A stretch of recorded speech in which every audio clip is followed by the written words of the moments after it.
For this video, we're going to be taking a look at a theorem called the hinge theorem that has to do with two triangles that are specifically not congruent to each other and what we might be able to tell about those two triangles. So let's jump right in.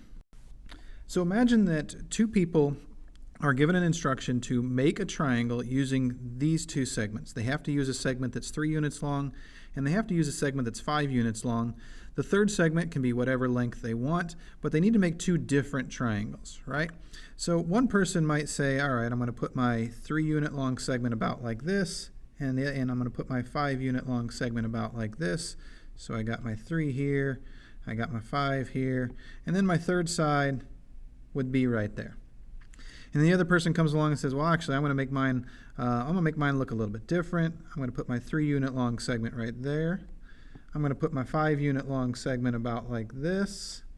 And then my third side is now right here. All right, so I got my 3 unit long segment, my 5 unit long segment. Now, if we just examine these two triangles, first of all, they're clearly not congruent because even though they have two sides that are the same, this angle and this angle are different. And they would have to be the same angle there for these two triangles to be congruent. Plus we can kind of look at them and see that they're not the same size and shape.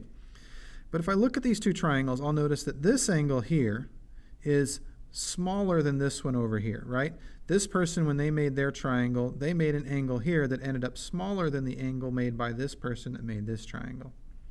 Well, what does that tell us about this pink side compared to this green side? Can we just intuitively say anything about this compared to that? Well, when this person over here came through and made their triangle and they decided to open this angle up a little bit more compared to this one, so they opened this angle up, right? This angle here, that segment is more like coming out this way. And this person decided, no, I'm going to push that up. I'm going to open that angle up a little bit more. The only way they could do that is if they used a longer segment right here, right? This green segment has to be longer than this pink one so that this angle can be bigger, all right? And that idea there is the basic idea of what we call the hinge theorem. So let's take a look at what it says. The hinge theorem says if two sides of one triangle are congruent to two sides of another triangle, and the included angles are not congruent. That's the situation we just described on the last slide, right? It's also, we can see it down here. We got this side congruent to that side, this side congruent to that, but that angle between them, it's not the same. Then the longer third side, this one, is opposite the larger included angle. So when we have these two triangles that use two side lengths that are the same, but this angle right here, angle YWX, is bigger than this angle right here, angle CAB, then what we would be able to say is that the length of XY is bigger than the length of BC. And that's called the hinge theorem. It's called the hinge theorem because we're basically imagining that there's a hinge right here and that this angle right here that's kind of created by this segment connecting at that hinge, as it gets smaller, as that angle gets smaller, then this side gets smaller. And as that angle gets bigger, then this side has to get bigger. So we can imagine there being a hinge right here connecting these two sides. Now the hinge theorem is an example of a theorem where the converse is also true. So the converse of this hinge theorem is saying that, hey, if two sides of these two triangles are congruent, so I got this side congruent to that one, this side congruent to that one, but the third sides are not congruent, right? Whichever side is longer, so in this case when EF is longer than UV, then we would be able to say that angle D has to be bigger than angle T. So it's the same idea, just kind of in reverse. When I know that these two sides are the same as these two, if this side is smaller than this one, then this angle has to be bigger than that one. So now let's put those two theorems to use here in a couple example problems.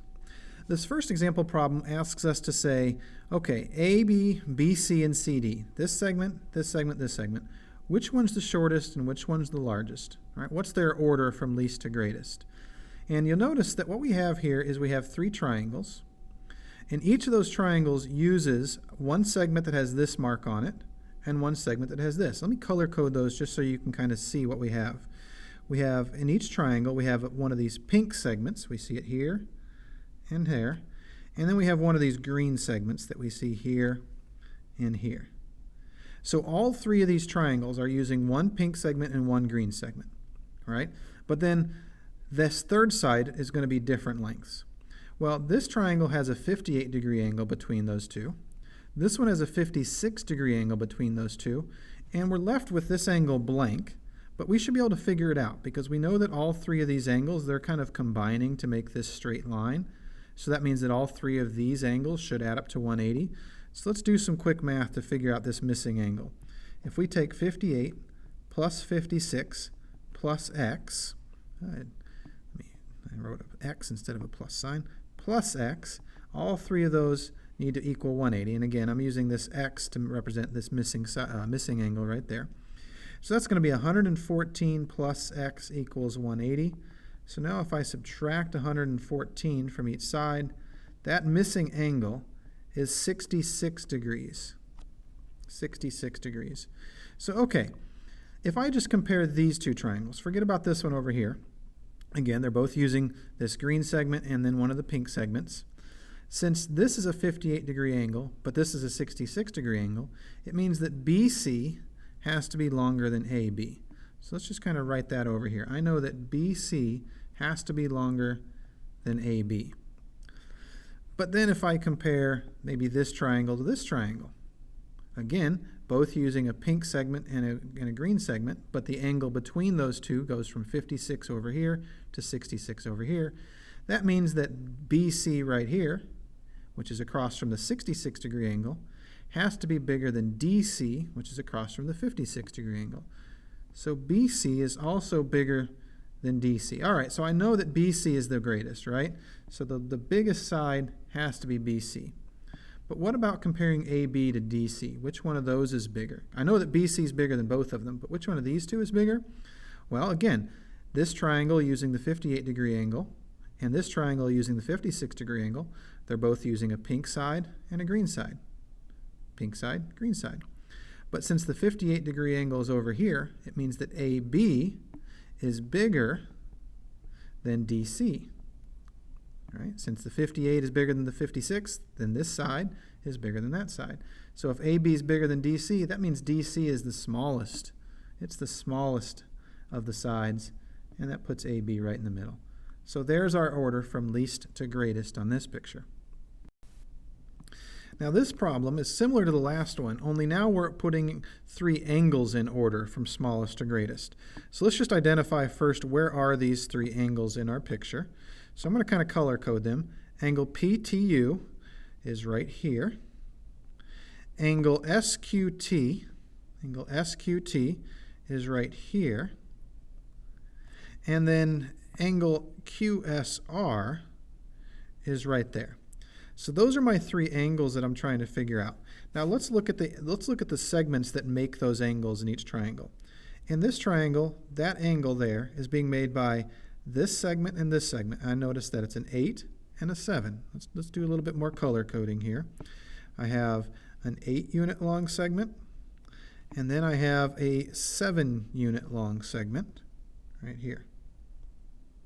And if I come over to this angle, I notice that it's made by an 8-unit long segment and a 7-unit long segment. Let's just color code an 8-unit long segment and a 7-unit long segment. And then the same thing is happening with this green angle, an 8-unit long segment and a 7-unit long segment. So we can see we're in that situation where all three of these angles are made by a 7-unit long segment and an 8-unit long segment.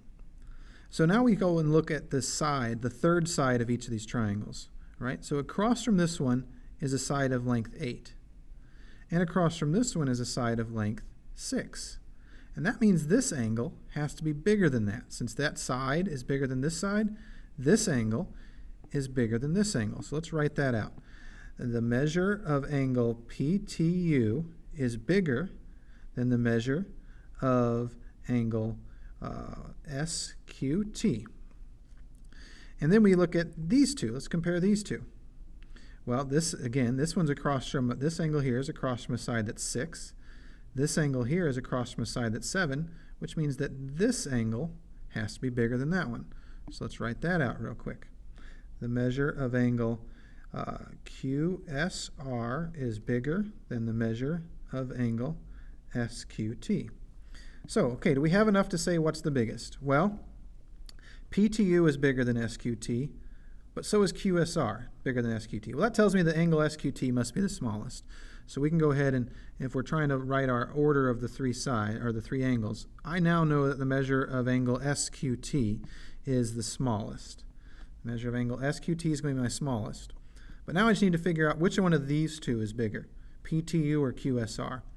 Well, QSR, the green one here, is across from a side that's 7 units long. But PTU is across from a side that's 8 units long. And so that means that the measure of angle PTU is bigger than the measure of angle QSR. And that makes angle PTU the biggest. And that puts the measure of angle QSR right in the middle.